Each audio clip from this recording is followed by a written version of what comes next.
I have sat in this spot many, many days, nights, mornings. Um, it's right a little after 9 o'clock in the morning, and last night was kind of rough. I didn't sleep as well as I would have loved to, which, let's face it, I probably never will again. But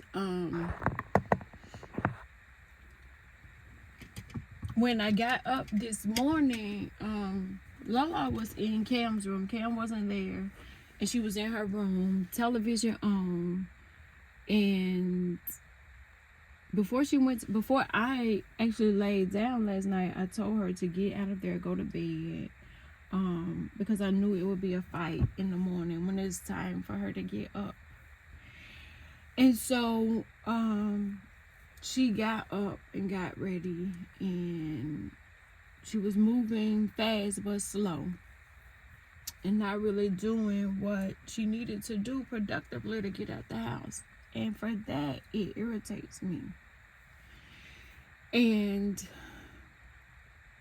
I try so hard not to fuck up their mornings, because I know that the tone for the day is set in the morning by who you interact with, what those interactions are, and you carry it throughout the day. So if I fuck up her morning before 8 o'clock, it's only going to get worse. So I try so hard not to be that mom. With that being said, today is February the 1st, which means her birthday is 9 days away. And I'm the type of mom that make a big deal about birthdays, because I feel like it's important to celebrate, but not only celebrate her birthday, but also celebrate so much more than that. It marks, her birthday marks so much for me. But so I'm trying to get together what's going to be done for her birthday. And because of her behavior, I've had to take the idea of a slumber party off of the table, which is heartbreaking because everybody gets one slumber party, and it's usually around the 10th birthday. So even though the birthday's off the table, there's still things that go into it. She still gets to have a birthday outfit, all of the things that go with being pretty and feeling good for your birthday. All of the things that I would do for myself for my birthday. And so she's not happy at school, and her grades are suffering. And she doesn't want to perform to her level, which I don't even know what her level is, because I can sit down with her and watch a movie and have the most intelligent conversation with her once the movie is over, that I don't understand why most adults can't speak as intelligent as she can. But then I understand the type of things she's been exposed to. She will look back over her life and say, my mama put me in the room with Black history royalty. I was in the room with Martin Luther King Jr.'s daughter, Malcolm X's daughter. So the expectations for me is higher. I say all the time, kids do not come with instruction manuals. They do not. But I'm going to be honest with you that even if they did come with instruction manual, I probably wouldn't read it, because we don't read instructions. You order something, the instructions to put it together, it said assembly required. The instructions come, it's in English, French, German, Italian, Braille. I don't know. It's in every language, Spanish. And you look at the picture, you're like, shit, I can figure this shit out. And so you start to take it out, and you realize this shit got over 1,000 pieces that I got to put together, and I need tools. There are tools required to put said piece together. And I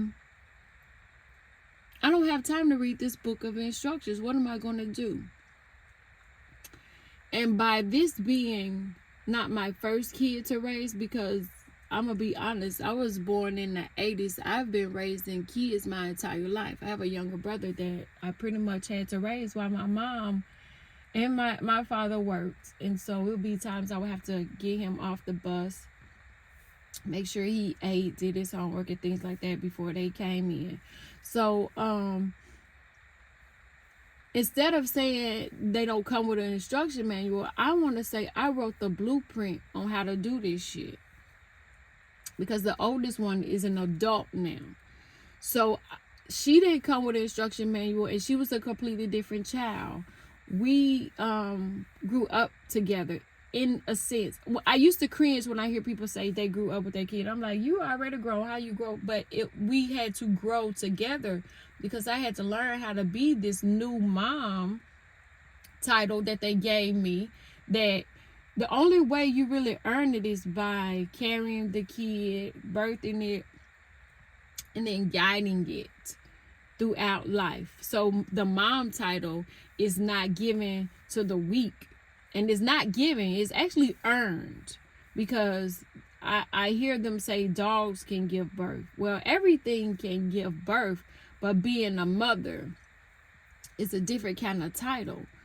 So me being 19 when I had Micaiah, we actually did have to grow up together. There was times where I didn't trust people with her, or I wouldn't send her over to relatives' houses. And I was like, I don't give a fuck about what nobody else do for mine. I know what I'm going to do for her. And I've done that her entire life. Even now, when I hear it in her voice, even though she's miles away, when I hear it in her voice that she needs me, I sometimes will FaceTime her so that I can get a look at her and gauge what's really going on and what she really needs. And there's no hiding it. I'm so locked in and so connected with them that I can look at them and I can tell when something's wrong. I can tell when they need more of my time, when they need one-on-one. And I'm proud of that I've connected with my kids in such a way that their tail signs, like their poker face, I can read through that. But me and Micaiah did kind of grow up together. Like she had to be, when she came out, she had to be 19. We cried the first day in the hospital that I was alone with her. And I was like, sis, I'm going to have to tell you like this. I don't really know what the fuck I'm doing. It ain't your fault. Bear with me. Let's see how we go. So I had never been with a baby that was 20 minutes old, 2 hours old, 20 hours. Like I had never, like I've held other people, but this was mine. So I was responsible for heavy responsibilities. And so I never really talked to her as if she was a kid. You know, I had to talk to her like she was 19. She was on my level. We were doing, you know, figuring this out at the same time. And I was watching Nas's documentary, and I heard his brother Jungle say his mom never talked to them like they was kids. I wouldn't do the baby talk, the goo goo gaga. I did none of that shit with her. I was straight up real with her. We got in such a routine. I taught her how to read when she was 3. She was writing her name at 2. She did homework after daycare. The daycare that she went to was learning. We read books. We watched movies. Whenever she got in trouble, she would have to watch Leap. And it would be punishment, but she was learning phonics. She was learning the alphabet. She was learning, but she loved to watch TV. I could see her in front of the TV, and my mama said the same thing. My mama said she could put me in front of Magic Johnson and the Lakers playing, and she could clean the whole house. And so Micaiah was the same type, but I understood that I had to feed her something positive. So we did the Sesame Streets, we did the leapfrogs, she did a little SpongeBob, we did Mickey Mouse, all of the things that help um, shape the minds of the young, because they say that as they're young, they're learning to read, and then about the third or the fourth grade, they're reading to learn. And so her birthday is late, so she missed the cutoff by 3 days, although she was really, really, really prepared to start kindergarten right before the 5-year cutoff. So she had to wait an extra year because of the cutoff, and I did too. So it just only means you graduate at 18, and there's no real drawback to that. But she's always been book smart. She's the nerd in the family, kind of like me. And when she hit that teenage year, I heard Whoopi Goldberg say 13 to like 26, and it's true. When you get about 13, you start smelling yourself. Your hormones start kicking in. Your cycle is on its way if it hasn't already come. You're dealing with so many things: life, school, home, parents, sports, friends, bullies. There's so many things that our kids are dealing with that we don't take into consideration because it's different. When we were growing up in the 80s and the 90s, bullies had to bully you personally, and you had to give a fuck. Now they bullying you on social media. They bullying you, putting up stuff about you, saying stuff. It's different for our kids. But Micaiah, I did the things that I thought she would like. I tried gymnastics. We did basketball. She did cheerleading, and softball stuck. I was in the batting cage when I was about 4 or 5 months pregnant with her. Absolutely do not recommend. That was the worst thing. But I was 19, so I was having fun. But I was trying to bring this life into the world safely. Softball stuck. She's the most amazing softball player I've ever seen. She had the arm, she had the form, she had the speed. I mean, she was the model softball player. I enjoyed watching her. And we spent weeks, days, nights, months on the softball field. And we loved every minute of it. She got to a point where she was like, it's not fun anymore. I don't want to do it. I'm walking away. We were crushed. But she was like, but I'm still going to college and I still want to do this. So when it was time to start applying for college, now in the meantime, we're fighting. We're disagreeing about everything. Her friends, the way she wants to wear her hair, the clothes she want to wear. Is one of those things we go through as kids. I went through it. She went through it. The other ones got to go through it. Mine doing it. Yours doing it. His doing it. Hers doing it. It's something they go through. So, now she is an amazing college student. She's out on her own. She's on the dean list. She works. She's my role model. They're the type of generation, if you piss them off and you short staff, they give no fuck. They will call in or quit that same day. I like that about them. Where we are dedicated to a job 20 or 30 years, and they don't appreciate us because the minute you die, your job is already up for grabs. They don't care. Body not even cold in the ground, and they already training your replacement. The new generation don't give a fuck about that, and I love that about them. So I wrote the blueprint on how to raise a successful Black woman. Now, I will say that I did fuck up. Like, I did make some mistakes, and I own that. I own every bit of the mistakes that I made because I didn't know better.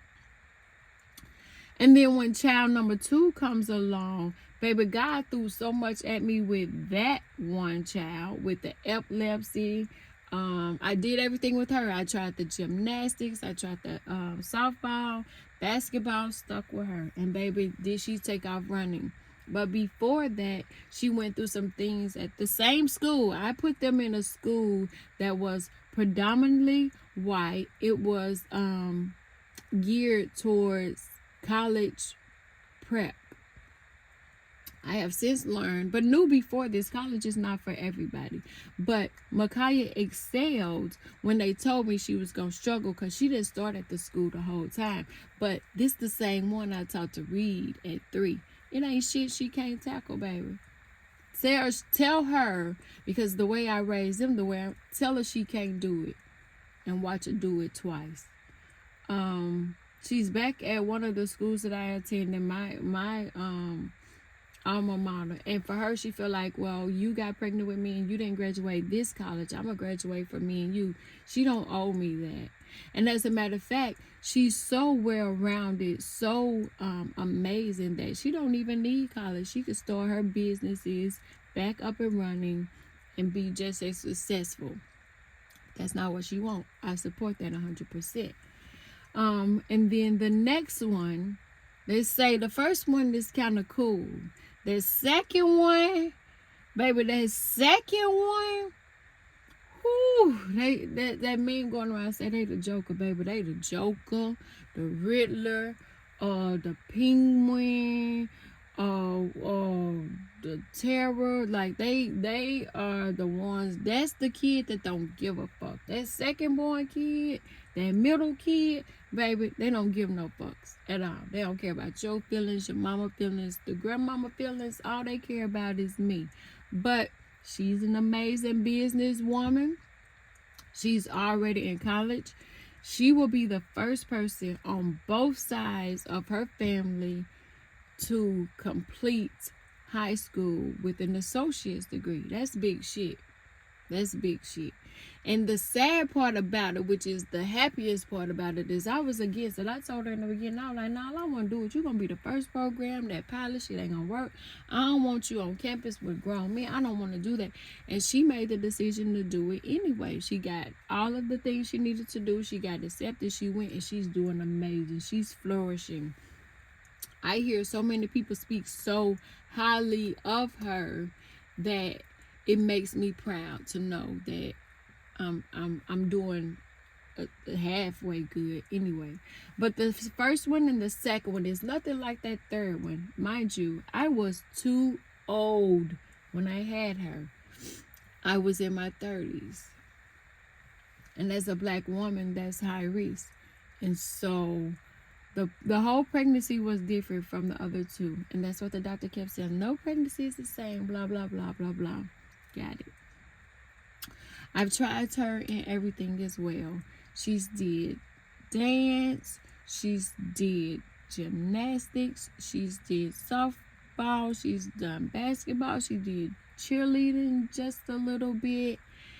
And when she wanted to play basketball, when Cam was playing basketball, Cam's seizures came back. So we kind of stopped that altogether. But Carrington never picked up a basketball. The whole time we were there, she never picked up a basketball. She didn't want to play. The school offered it to her age group, and she was like, I want to play. Being the type of mom that I am, I'm encouraging. But I was like, you think basketball your thing? Maybe we shouldn't do basketball. The first thing she told me was, why can't you support me?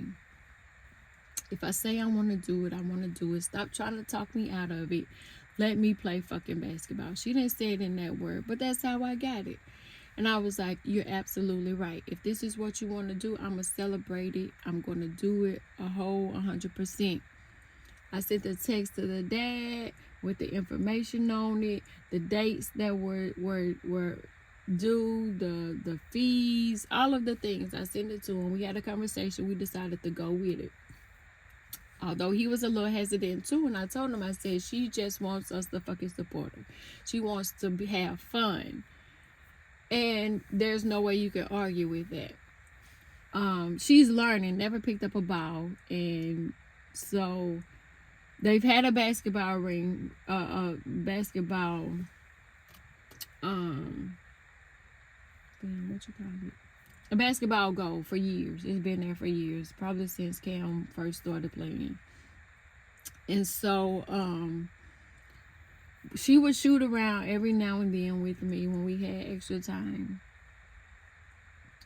And one day at practice, she got frustrated with one of the dad coaches, and he was asking me, can I just spend 5 minutes with her? I said, no, absolutely not. She's crying. We're leaving.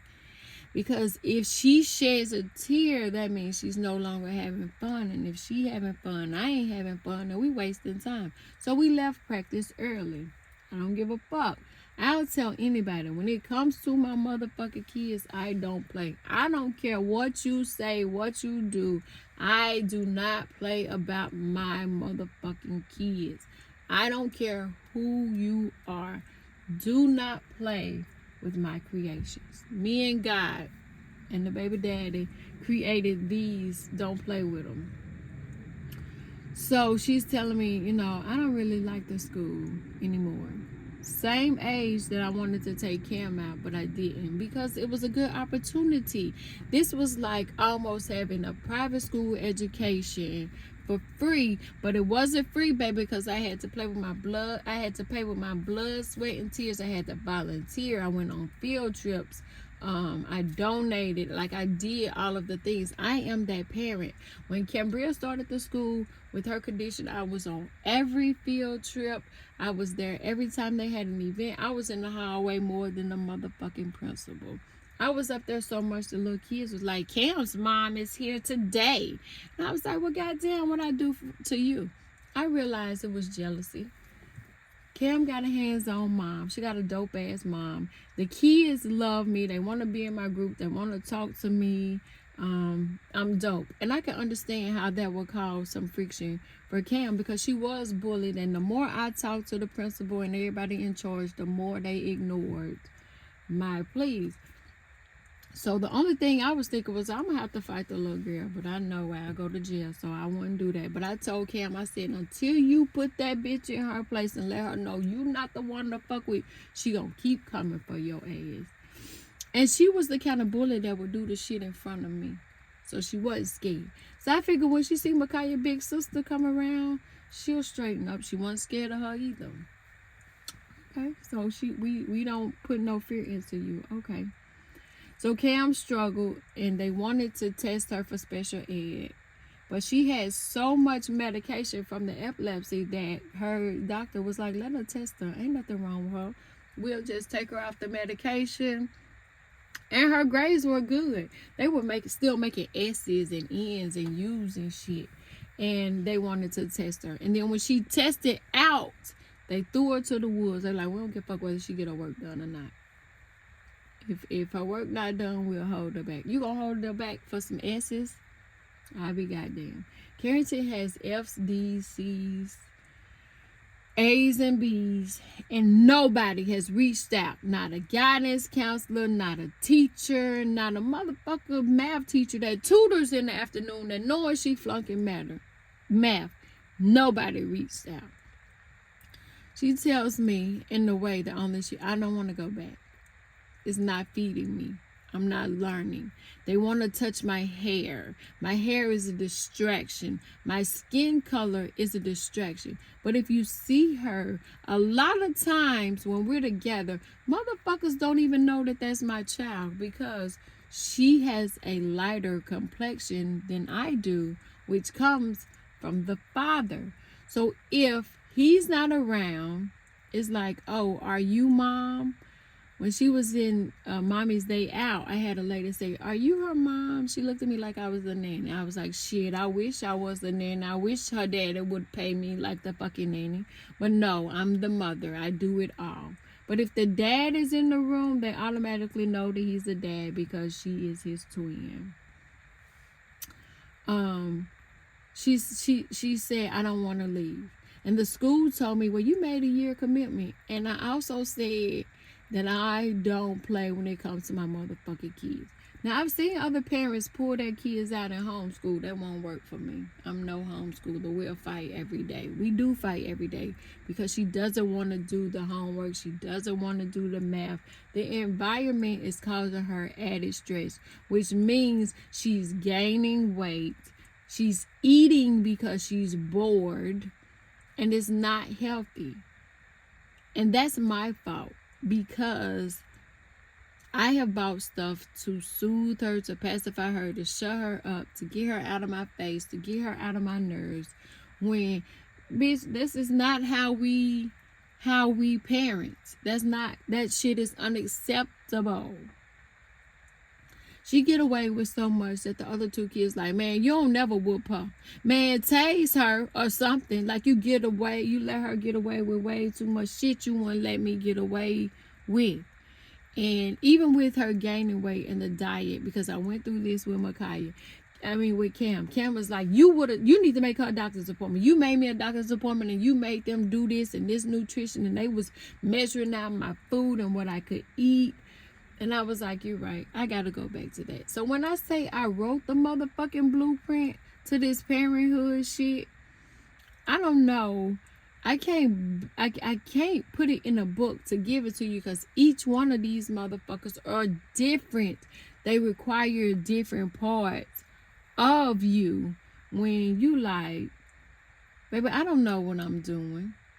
I thought the same shit that applied with the first kid would apply with the second kid and apply with the third kid. That has been absolutely wrong. One like basketball, one like softball, one like gymnastics, but she's creative. So she's telling me, you got me at this liberal arts school, but there's no motherfucking arts in it. I'm not able to express myself in the way that I do. And the way she likes to express herself is in her clothing, her hair, her nails, things like that make you an individual.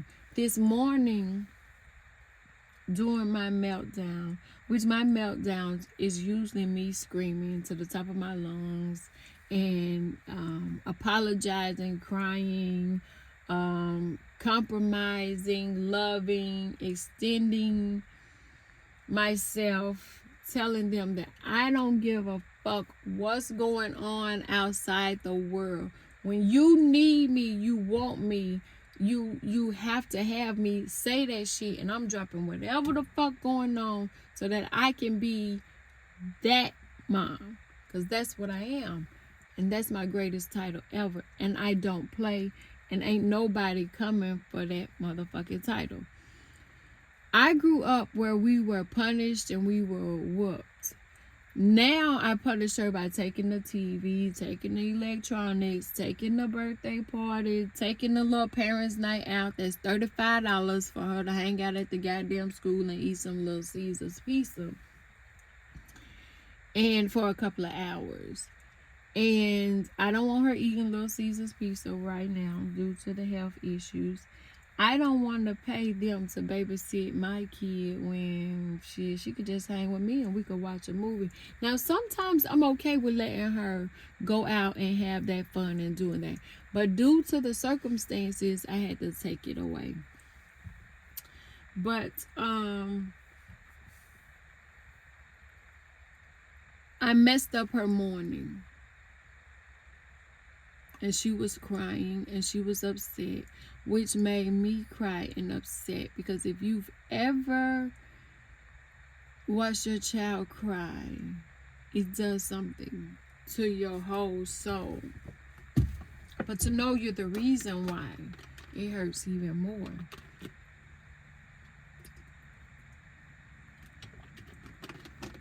She crying out for help.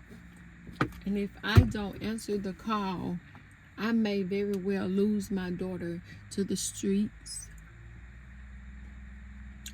to the World Wide Web, to the temptations of the world that's luring and that are kidnapping, human sex trafficking, abusing, exploiting our kids. Not on my motherfucking watch will I let this happen. So after the meltdown, after I told her what we were about, what we were doing, what won't be accepted, what will be accepted, the changes we have to make to her diet, the exercises that we're going to have to do, the food that she's going to have to eat, the things that she's going to ingest has to be, I'm going to say, organic. It has to be something that's more on the organic. And when I say organic, I want to clean and filter out everything that comes to her. Because it's easy to say, hey, get this telephone, watch these little stupid ass YouTube videos, and govern yourself accordingly. It's easy to say that. Because I'm older, my nerves are bad. I'm always working. I'm always trying to find opportunities for, because I'm also running Cam's business too, which means I'm social media, I'm the driver, I'm the assistant, I'm the silent partner. Like, I'm all of the things in this business because of the seeds that I planted into her. And when you are hyper focused on one, somebody slips through the crack. So it's like, oh, okay, go to the grandparents' house, go to the dad's house, give me a break. Nope, because at the dad's house, anything goes. I'm the parent that goes to the museum, we go to the market, we go out for ice cream. We do the things that I feel like is important to her, the things that she likes to do. She liked the Discovery Museum. She liked the museum she found in Target in Tampa, that was a kids museum. She likes paint.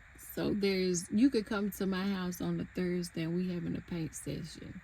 Or we making something, or she's cutting something, or she's creating something.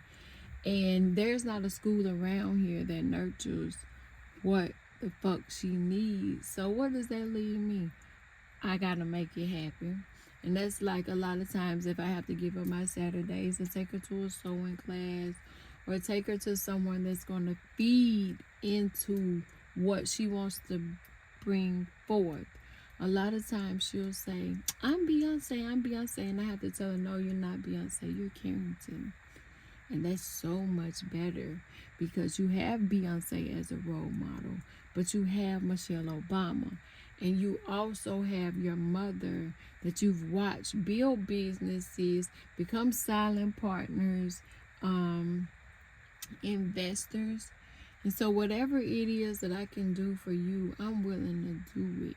Because just as hard as I'm going to fight for you, I'm going to fight about you, but I'm going to fight with you because I know what you're capable of doing. And I made her look in the mirror and I asked her, what did she see? And of course, her emotions are high. We just had like a screaming match and things like that. So she was like, I don't see nothing. And I told her what I seen. You're black, you're beautiful, you're smart, you're intelligent, you're creative. You can do anything you want. This motherfucking world right here is your oyster. This your world. Make it do what it do. Make it yours. I'm just grateful to be in your world. Be the vessel that guides your light. Be your guiding light. Be your biggest fan, your biggest investor, your biggest teacher, your biggest cheerleader. I'm here for all of that. But what I want to say, all in all, is know your kids' learning style. Know what makes them happy, what makes them sad. Know if they are in an environment that is smothering their creativity, that is not feeding them, that's only got her there because it looked good on their paper. Because we've always been really involved, like always. We have 18 volunteer hours we have to do anyway, but we've always done above and beyond. Like I said, I went on field trips. I still go on field trips. But they're failing my kids, which means because she's not performing to her level in which she could, she's failing. So I reached out to the Department of Education to talk to the people over the program, and even one of the ladies was concerned with the comments on her report card, because I was like, wait a minute now, ain't nobody. And normally the guidance counselor would reach out, she would say something. Haven't anybody said Not a thing. They don't care. What she said, me, I got 1,200 kids at this school. I can't keep up with what they want to do. I said, baby, I don't have that many. But I've walked your hallways. I've hollered at your students. I talked to them. I connect with them. I know what at least 10 of them want to be when they grow up. And here you can't even tell your students apart. The black ones, you get them confused. But I know who they are. And they speak to me and they like me. So my meltdown this morning was warranted. It was amazing. It was crazy. The moment she got out the car, and I did like I do every day, I told her I love her and have a good day. And I broke down into tears thinking, again, God, you have put me in the responsibility to shape, mold this life and make her not just a productive, law-abiding citizen, but she black. And she beautiful and she's smart, which means I have to give her the speech that I gave the other one. You black, you got to be 10 times smarter. You got to be 10 times faster. You got to be 10 times beautiful. You have to dress 10 times better. You have to be better just to be on their fucking level. And that is a lot of pressure because it's the conversation that white people, Caucasian people, Indian people, Latino people, true African people, not black, but black too. We have to tell them that you have to be stronger. There's no room for error. Added pressure. Micaiah plays softball, and once she started hitting home runs out the fence, it was like, do it again, Micaiah, do it again. Give him another. And she would sometimes choke, and I would go to the fence immediately and tell her, block out what the fuck they talking about, because they kids aren't hitting home runs like you are. But you gotta remember, baby, your daddy paid for hitting lessons, the best bats. You went to practices, you went to batting cage. You practiced when you didn't have to practice, but your talent is so supernatural that I could put a ball in your hand right now and watch you throw, catch, hit it out the park just like you never left. But I had to tell her, fuck what these people saying. They yelling, talking bullshit about what you should do. Hit a home run, then when you choke up. They ain't putting that kind of pressure on their kids. I tell her right away, fuck these folks. Tone that shit out. When you on the field, is you, the bat, the ball.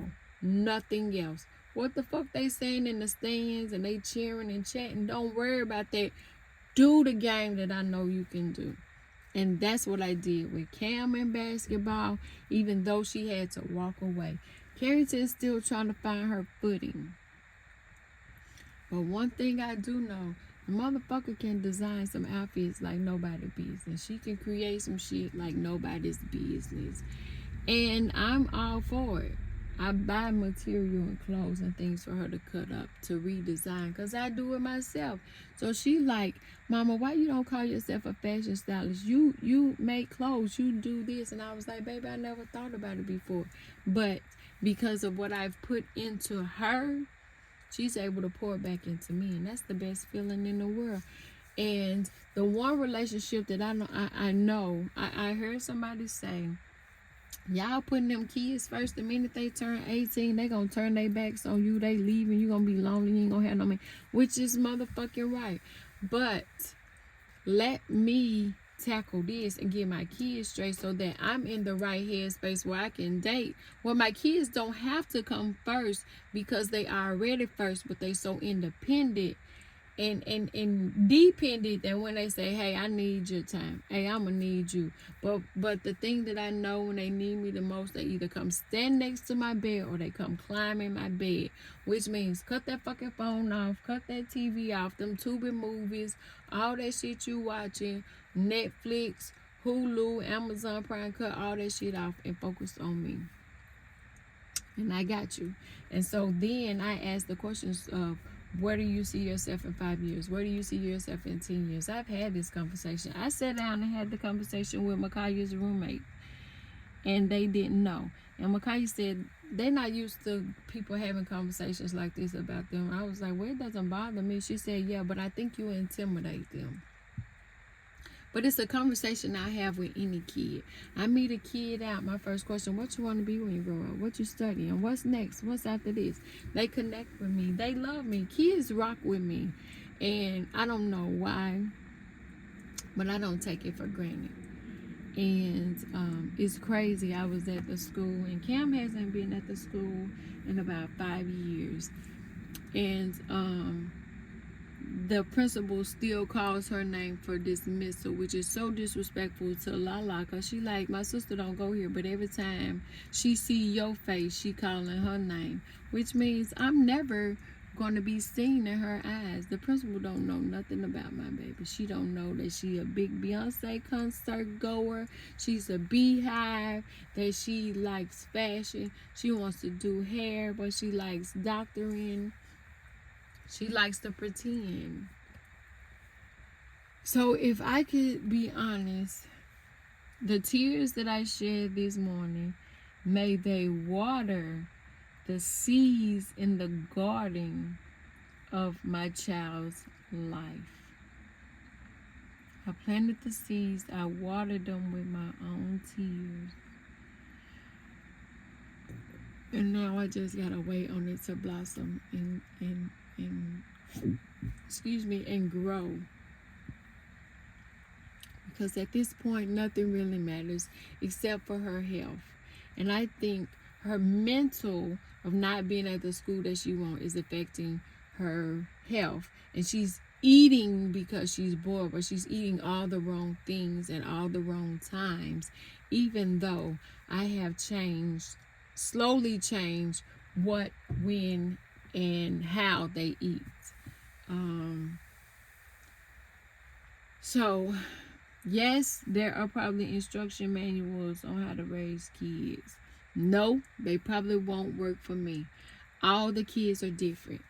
But I did write the blueprint to the first one on how to make her successful and how to make her a mini me, a mini mogul, but also be her own person. So I had to bring it back to the place where I find peace and solitude and renewal. Because I want to say, they say the birds fly down south when it get cold. It's cold here too. But they're dipping in and out of this water. They are doing as they do.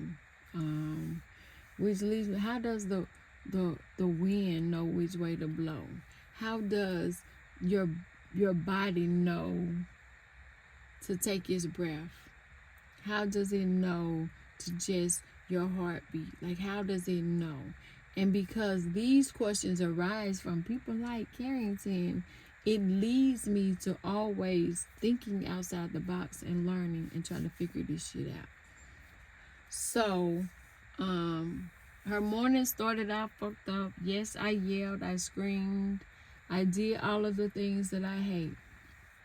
But at the end of that, while making her look in the mirror to make sure that this is who you have to be comfortable with, looking in this mirror every day. And when you lay down at night, you have to be comfortable with that.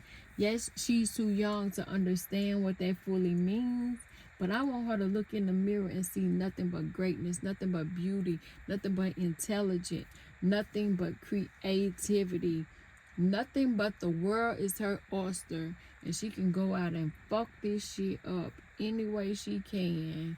And I'm going to support her 100%.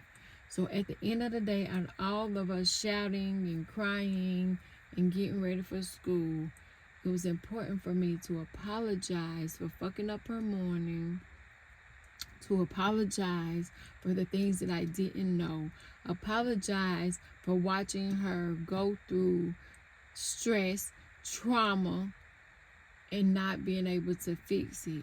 But at the end, before she got in the car, I asked her to hug me so that she can feel her safe place. I've hugged people and released and relaxed. A hug is like medicine. And so that hug was able to make me release and let go, and let her know that if ain't nobody else in my motherfucking corner, my mama is here. And then when she got ready to get out the car, it was no different. I said, I'm sorry we had to go through this morning before you go to school. I don't want to fuck up your day, but I love you and I'm so proud of you. And that is what really matters to me.